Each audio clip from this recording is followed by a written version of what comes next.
គុណមើលទៅមេឃមីស្រទុំពពកបាំងភ្នំខ្យល់បក់ផាត់ផាយដងភ្នំពពីវាវែងអនឡាយ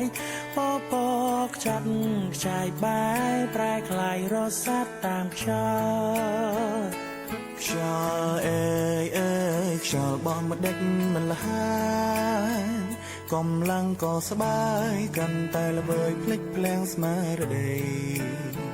គុណមើលទៅមេឃខ្ពស់សែនឆ្ងាយពេកក្រៃចិត្តខ្ញុំអាឡ័យស្រពពុនពេកប្រមាក្រុមទាហានខំដើរដេកតាមដងព្រៃភ្នំអាវុធតូចធំផ្ដុំទប់ទល់តនឹងសត្រូវដៃកាន់កំភ្លើងនាំគ្នារត់ចូលសំដៅពាត់ខ្មាំងអីលើត្រីតែយើងដណ្ដើមយកជ័យនឹង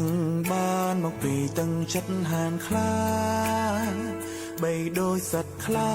សាន់ខ្លាស្វែងរកចំណីបើបានជួបហើយស្លាប់រស់យើងកុំកិន